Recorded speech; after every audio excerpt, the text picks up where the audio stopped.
Hello and welcome to the 43rd edition of PEM Podcast, the Psychic Eye Mystery Podcast, starring me, your host, Victoria Laurie, and my fabulous sister, Sandy, as my co-host, coming at you on this is it like dreary? Well, where Yes. you are, honey? Yes. And cold. Yeah. Yeah. Like, I don't remember seeing the sun. I know there's rumors that there is a bright orange orb that we're Yes. revolving around, but I've yet to see it in the past month and a half. So it's been a little dreary and gloomy. Droomy. It's been droomy. It's been dreamy. Yeah. I think I'm fortunate in living in New England. We don't get a lot of cloud cover here, which is good. So we have a lot of sunny days. Yeah. But today is not one of them. Yeah. And where do I want to move? To more gloom. Where it's even cloudier. Good move. Yeah, I know. What are you going to do? What are you going to do? Hello, puppy. Not move there. That's what. Well, we know that like it was going to be a hard time getting you out here for a visit, and it's going to be like near impossible. I'm not coming any month beyond July, the middle of July, to get Sandy out to visit me in Minneapolis someday. So whatever, I'll just come to you, babe. I'll just come to you, which I prefer anyway, because I always come bearing a fork. That's true. Feed me. Yes. I turn into Seymour when I go visit my sister because she is the best cook. She just is. And then she'll be like, oh my God, I just tried this combination. It was wonderful. And I'm like, send me the recipe. And she's like, well, I just kind of threw it together. Oh, yes. Okay, Maverick, kitchen Maverick, whatever. It's true. It's true. People ask me for recipes. She does it either, because like I will go and try and recreate. I'll watch her and I will take note of everything she does. And then I will go home and I will try and repeat it. It's just shitty. It never comes out like you. I think you have a secret ingredient. It is love. I think that's what it is. Oh, okay. Well, thank you very much. One of my sons is coming home from college tomorrow night, and he said he had a class at 5 and then he was going to get in the car and drive home. And I'm like, so you'll be home around 9? Maybe like 8. I said, oh, so you're going to stop and get something to eat before you head home? No, I'll just eat what you have. Can you save me some dinner? Okay, dining common is the refrigerator. It's not dummy, honey. You just have to like start burning shit. Like, I can't. It goes against my grain. Serve him like a charcoal steak and be like, this is my new method. I don't think that would deter them because it's steak. Burn his cereal in the morning. Steak. Doesn't matter how I made the steak. It's steak. Yeah. Okay. Well, I don't know. Burn something. One of them said, oh, can you get some steak tips when we're home? I'm like, do you know how much steak tips are right now? No, they're like $5,000. Like, they're so expensive.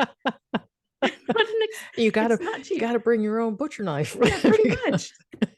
Not cheap. Meat is not cheap. It's very sad. Which is why they ask you to get the good stuff when they come I know, home, right? Yeah, they're not getting that in the dining commons. No, ramen noodles.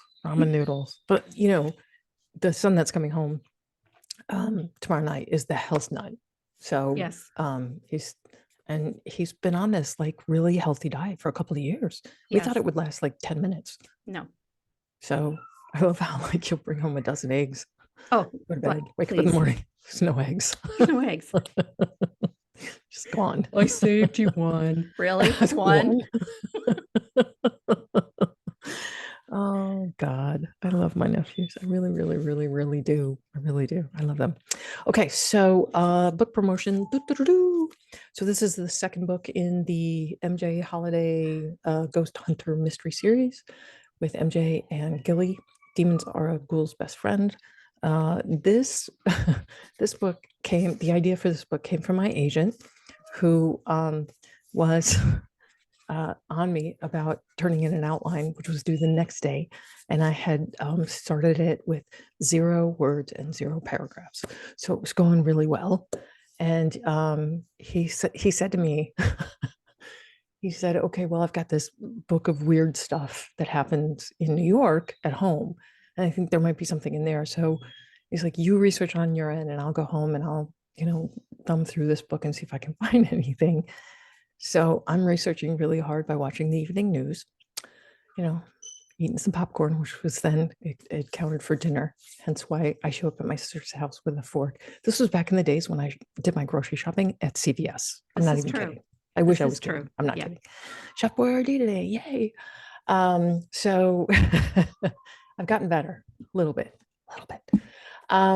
So anyway, so Jim calls me in the middle of the evening news, probably around 7:30. And he's like, okay, he goes, I've come across 2 stories. And he's like, I can't look at this book anymore because I'm here all by myself. So he's so gilly. He is so gilly. So the story that he read is that there is a legend in upstate New York of a hatchet wielding madman who chases people around this particular forest area. And one year, some high school seniors went at night, after hearing the legend, and it's like, daring each other, how long can you last? And one of them, actually a group of them, were chased down by this man wielding an axe, hatchet, at them, and they scattered. And one girl kind of came to a dead end. She couldn't run anymore. She came to a dead end in a tree, and she closed her eyes and was, as this thing's coming at her, and she just closed her eyes, just petrified, and was waiting for the axe to strike, and it didn't. And then she finally opened her eyes, and there was nobody there. So they called the police to report this, and the police came out, and they were like, yeah, when are you guys going to stop chasing ghosts around? So this was a regular thing where they got called to that particular scene. So anyway, I thought it was a great bit for a story. So that ended up being my outline. So Hatchet Jack makes his appearance in this intense, suspenseful, funny installment of Demons Are Girl's Best Friend. I really enjoyed that book. And I read it, I told you, when I went away for a weekend in Vermont, staying in an old inn that had creaky stairs. And I'm sitting by the lovely fireplace with my book and the, wing chair and all cozy. And then I'm hearing these creaking noises and I freaked out. So I stopped reading your book while I was away on vacation. You're allowed. Thank you. But it's a great story. It is Thank you. A great story. I really enjoyed it. Thank you. And you know what? In general, thank you for reading my stuff, because I so value your opinion. We had a whole thing this weekend where I was being asked to consider some changes to a manuscript that I really, really love, and the changes were really hitting me hard.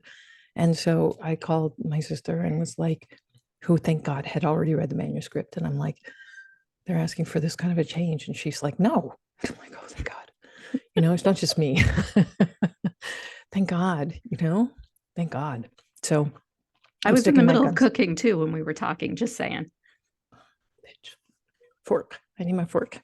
Yes. Anyway, so my anecdote this week is it's just like, sometimes it takes me a while to figure shit out. So when you don't have the benefit of being able to hear your clients' lost loved ones on the other side, because I don't hear them, they kind of just plant images and pictures in my mind, or they give me the sensation of movement. So it's not like I'm looking at them, right, per se.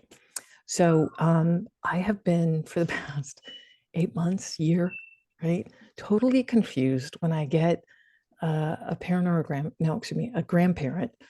It's always grandparent who will bounce side to side. So on this side is mom's side of the family, right side is bride side for me, left side is groom side. So mom's side is the right, dad's side is the left. And that's the order that I always ask them to come in on, so that that's one indicator of maybe their identity. So the puzzle is when they kind of come straight down and then they bounce back and forth. And I'm like, pick a fucking side, like, it's so frustrating, because I will guess, I'll be like, okay, mom's side of the family, that's where I'm just going to go. And I'll be like, did your grandfather die of a heart disease? No, my dad's dead. Right. And I'm like, so it finally dawned on me, because I'm slow on the uptake, that if my client only knew one of their grandfathers or one of their grandmothers or one set of grandparents, they bounced side to side, meaning they represented the only grandparents that grandchild had. clever, like so clever. So I've been testing it out. And thank God you were swearing at them in the process of figuring oh that God, out. I swear at them all the time. They take no offense. They don't care. They don't care. They don't care. They don't care. Well, maybe my grandmother, maybe our grandmother does, but I don't swear at her. I just swear in general. Who cares? It's a word. Fuck is a word. It's a good word. It can be a verb, an adverb, a noun. I clearly have started you down a path I did not intend. I'm so sorry to our listening audience. Yeah, I don't mind. I take offense when people say you cannot use this particular word when it is so ubiquitous out there. Like there are certain words that I absolutely will not use, the N word being white, right? And you better not say it in front of me or around me or in my vicinity because you will get a comeuppance. But I feel like everything else is sort of fair game. I really do. I just feel like everything else is kind of, I know you have another word you won't use, and I try and not use that word around you, but I really like that word. I like that word because it's so short and to the point. So Kristen Cinema is that word right now. Little Miss Independent. Okay. Again, let's get off this topic quickly. Well, she is. I can't help it. She is. Me. She is that word. But anyway, I digress. All right. So we've covered all my stuff. Let's dive in. Let's dive in. This is going. A couple of points. First, I want to thank me and Mac for suggesting this particular case. We are dealing with cases right now that are focused around fan requests. So thank you very much for everyone who's offered them up so far. And secondly, I know that there was some commentary about the fact that people were concerned we were going to only do the PEM and 10 format, and that is not it at all. It's just a way for us to take advantage of some headline news that might not have a lot of information behind it, that we want to, be able to tap into Victoria. Yeah, capitalize on or tap into Victoria's intuition just to sort of give an indicator of what might be going on. So please don't worry. This is our standard format, but PEM and 10 is banter. With banter. Yes, with banter. Plenty of banter and swear words, apparently. But this is seriously. What would this podcast be without my swearing? It would be dull and boring. I don't know. It wouldn't be us. Well, it wouldn't be me. And if it wouldn't me, then it wouldn't be us. Thank you for that dramatic conclusion. All right. So today's mystery brought to us by me and Mac is the unsolved murders of Barry and Honey Sherman. On the morning of December 15th, 2017, the bodies of 75-year-old Barry Sherman and his wife of 46 years, 70-year-old Honey, were discovered in the downstairs area of their Toronto mansion by two real estate agents conducting a showing of their home. Initially considered a murder-suicide, an autopsy ultimately revealed the couple had been murdered on December 13th, which was 36 hours before they were discovered. How the billionaire Canadian couple ended up being murdered in their own home remains a mystery to this day. Barry Sherman was a controversial individual. At the time of his death, the Canadian businessman and philanthropist had an estimated net worth of $3.2 billion, making him the 12th wealthiest man in Canada. He was born Bernard Charles Sherman on February 25, 1942, into a Toronto-based Jewish family to parents Hyman and Sarah Sherman. Barry's natural affinity for science and business served him well, as after his father's death at age 10, he won several national physics contests during his time at Forest Hill Collegiate University, where he graduated with top marks and went on at age 16 to attend the University of Toronto's engineering science program because it was reputed to be the university's most challenging field of study. During his summer breaks, Barry worked for his uncle, Louis Lloyd Winter, at his company Empire Laboratories, which at the time was Canada's largest, wholly owned pharmaceutical company. Barry graduated from the University of Toronto in 1964 with the highest honors in his class and received the university's Governor General's Award for his thesis. Upon graduation, he enrolled at the Massachusetts Institute of Technology, MIT, to begin his doctoral studies in engineering and completed his PhD in astrophysics in 1967 at the young age of 25. Shortly after completing his PhD, Barry purchased Empire Laboratories from the executor of his uncle's estate, Louis Lloyd Winter, and his wife, Beverly. Beverly had died 17 days apart from her husband, Louis, leaving 4 orphan children. Barry was highly motivated to make the purchase as Empire had the rights to manufacture Hoffmann La Roche's Valium in Canada, and the company was one of the country's largest manufacturers of fibromycin, Upjohn Company's Oronase, and the dietary sweetener saccharin. The Winters estate allowed Barry to buy a majority stake in Empire and run the company, but only if Lewis and Beverly's 4 children were allowed to work for the company when they each reached the age of 21, and had the option to buy 5% stakes in the company 2 years later, and had 15% royalties on 4 of the company's patented products. Barry, with that understanding that the agreement would be voided if he sold the company, he agreed to the executor's terms. But in 1969, Barry had cunningly arranged to swap company shares with Empire's largest customer, Ulster Limited, putting control of the business in its customers' hands. A year later, in 1970, Barry invested in Barr Laboratories with U.S.-based partners to become its largest shareholder of 33% and president of the company. Under his leadership, the company secured the first rights to manufacture generic versions of Eli Lilly's Prozac. Teva acquired Barr in 2008, creating the world's largest generic drug maker. In January 1972, Barry and Ulster Limited sold Empire to the Quebec-based Canadian operations of publicly traded International Chemical and Nuclear Corporation, ICN, of California for 57,000 shares. This transaction ensured that the arrangement with Winter Estate was now null and void. A year later, Barry started Apotex. A couple of former Empire executives all incorporated it in 1974, and the privately owned Sherman-controlled company grew to be Canada's largest domestic pharmaceutical manufacturer. By 2016, Apotex, with annual revenues of $1.5 billion, employed over 10,000 people and distributed 260 products in 115 countries. Despite its incredible success, Barry Sherman considered Apotex a legal company that sold medications on the side. As such, Apotex was constantly embroiled in legal battles with competitors over patent infringements and government regulatory agencies. At the time of his death, the company had filed 1,200 cases against the government in federal court, which had cost Canadian taxpayers millions of dollars in legal fees. Barry was also caught up in a legal battle against his cousins for allegedly never paying them the royalties and equity in Apotex that they believed were due because Barry had used the proceeds from the 1972 sale of Empire Laboratories to establish Apotex in 1973. In their 2011 suit, the cousins sought a 20% stake in Apotex or damages of $1 billion. Barry retaliated by cutting of the millions of dollars in financial assistance to his cousins.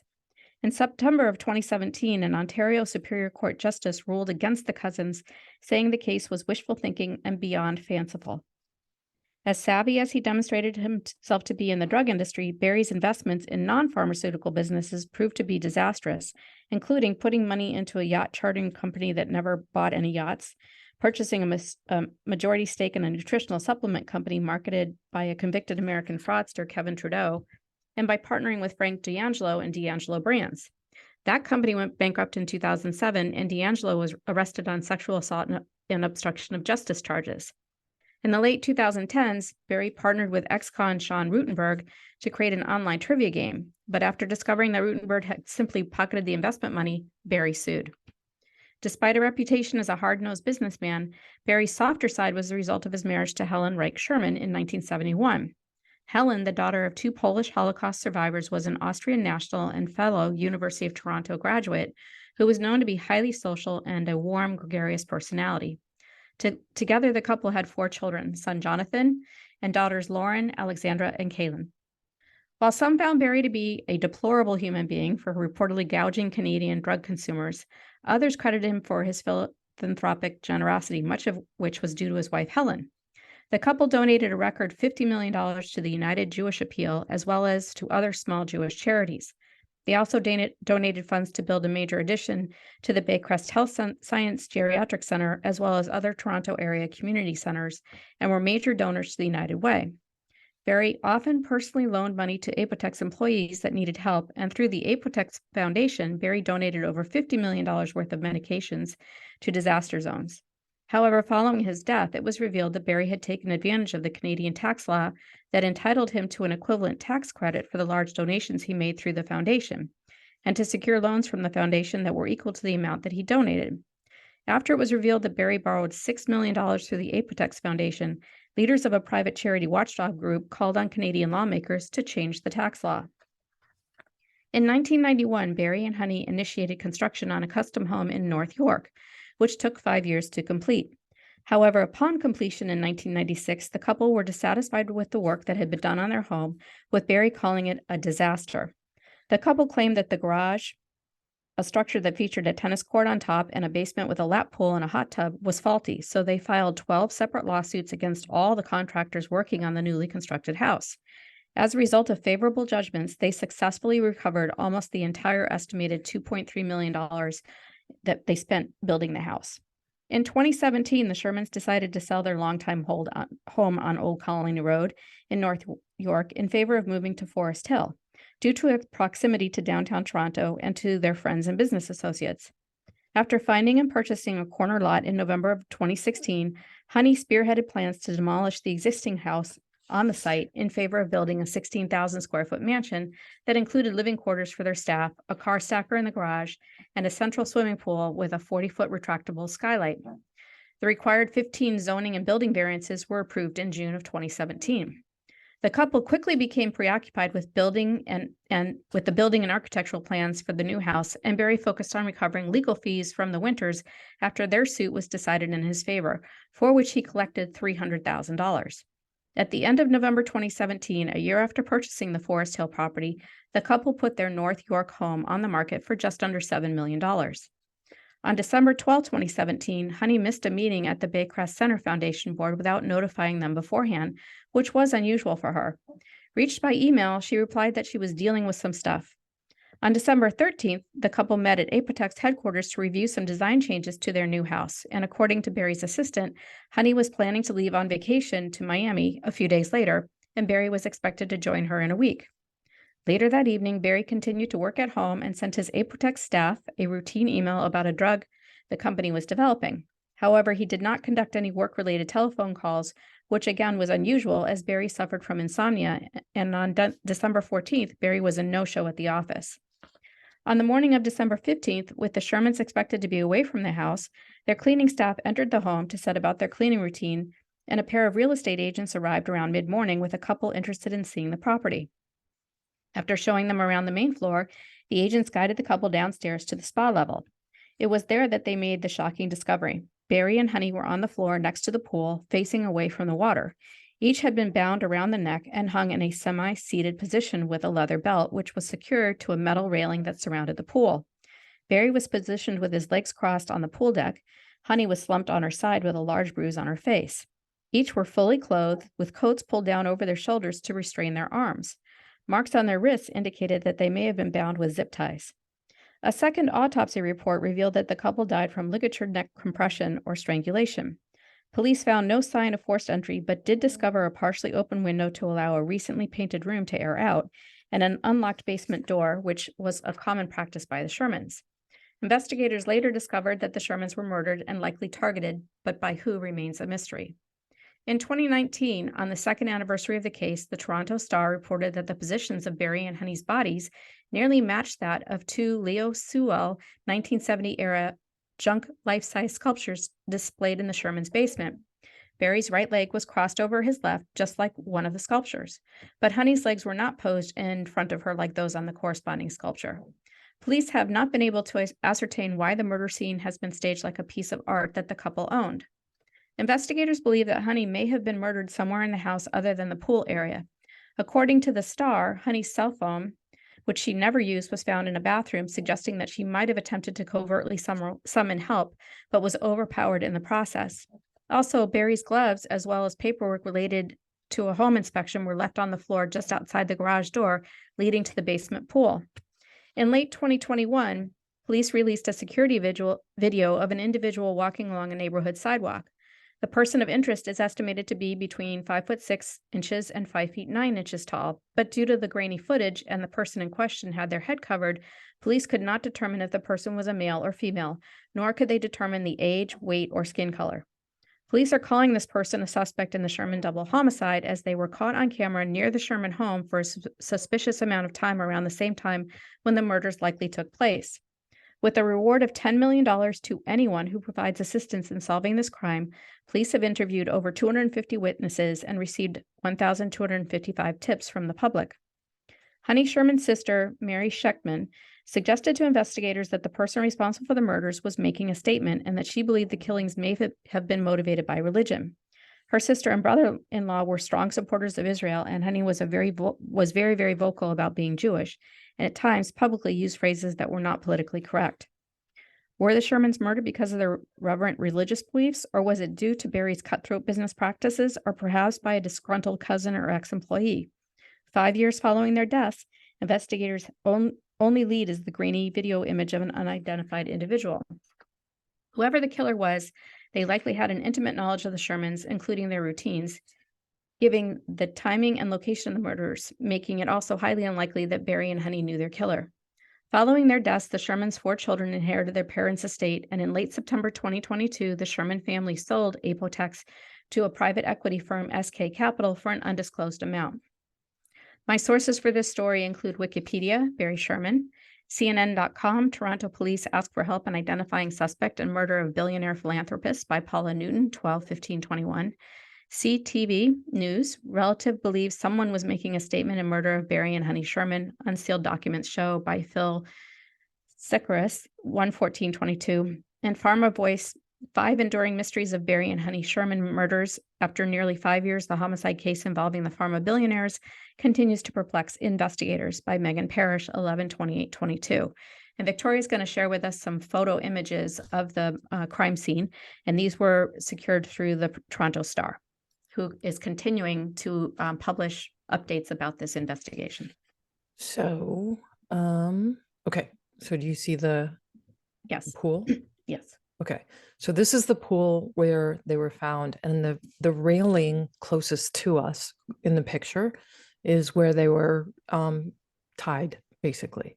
And they were found in that position. So Barry was, it's indicated there where Barry was and where Honey was, but his leg was crossed over, very much like the sculpture on the right. So this is a little inaccurate from the standpoint that the legs are stretched out in front of them. And then this is what was captured on video. To me, when you watch the video of this guy walking by, it's a man's walk. It's very confident, and chest is slightly out, and there's no effort really to try and be inconspicuous, which at night, a woman walking alone is, for me, going to walk a little bit differently. So, so the pool where the couple was found, the position that Barry was posed in, and this guy. So I really do think this is the killer. For me, like the second I started keying in on it, I really felt that it was a mob hit. It was related to organized crime. And I have a feeling that on the original house, or on the house that they were living in, that there was a construction company tied to organized crime that may have been running some money laundering through it. And when Barry sued, they not only were shut down from that process, but also he would have exposed a lot of their receipts to law enforcement. So from that standpoint, I feel like he stirred up a hornet's nest, and I feel this was someone getting even. I really didn't get a feeling that this was due to a business deal that he had go bad, or that his cousins were responsible. It just didn't feel like that. The guy walking feels like he was a contract killer. And I think, it's my theory, I think that he posed Barry like he did as proof of contract. So he didn't take a photo with his phone, probably because if he's a hitman, he's smart enough not to take his phone around, because this is 2017, 2018. This was during a time when you could triangulate the cell phones in the area and then, trace them back, right? I don't know if burner phones come with the photo option. Do they come with photo option? No idea. I've never Yeah, purchased one. I don't think they do. I don't know. I don't think they do. But anyway, so I think that this was his way of reporting. When he called in, he's like, the deal is done. I posed him this way, and you'll learn about it in the details from the police. And they did learn about it so for me, it was proof of contract. So that's my theory. That's my theory is, and the bruise on Honey's face. Excuse me. Sorry.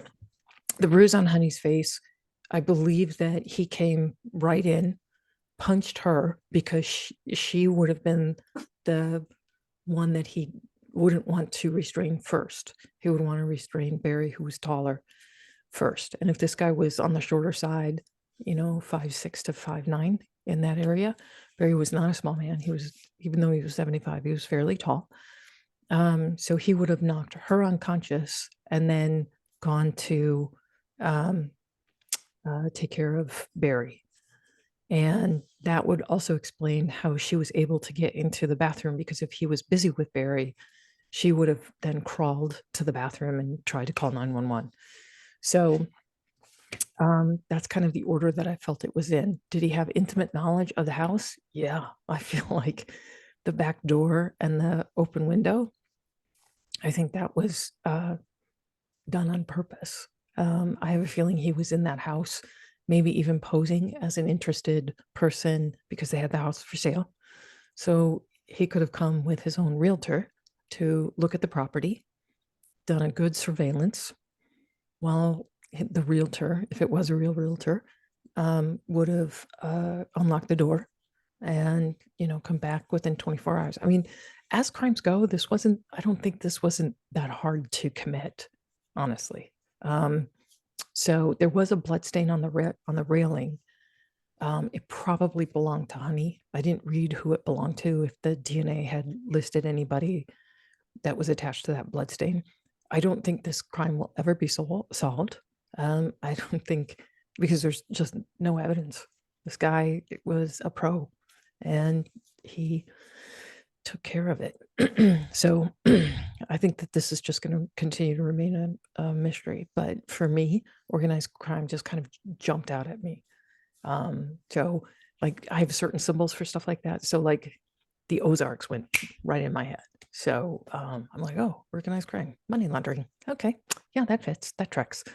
So that's my theory. That's my theory. I don't think it was connected to religion at all. I understand that her sister would want to try and find meaning in, why.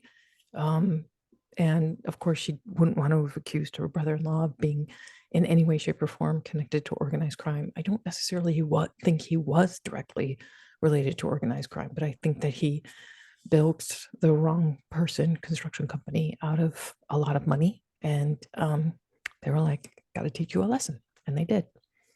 So I also kind of got the feeling when the cousins brought the case to the judge and he was so dismissive of it, like it was fanciful. Yeah. I think there was a payoff there.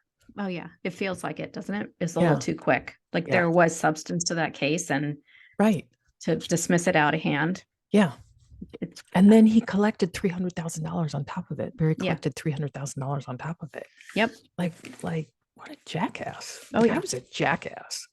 So like he said, his company was a legal company that filed lawsuits and sold drugs on the side. So yeah, and you know what's interesting, Sans, is that I just sent you an article today about the genius billionaire, right? The genius status of a billionaire.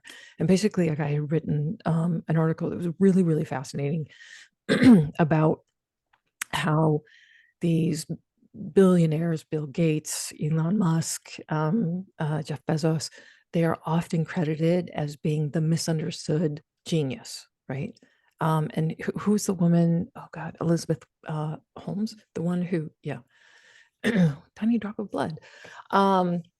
So they're kind of credited as being this misunderstood genius, and that they just are this fountain of really amazing ideas. And what he discovered was that these people are more lucky than they are smart, and that they have maybe one or two genius ideas in a lifetime.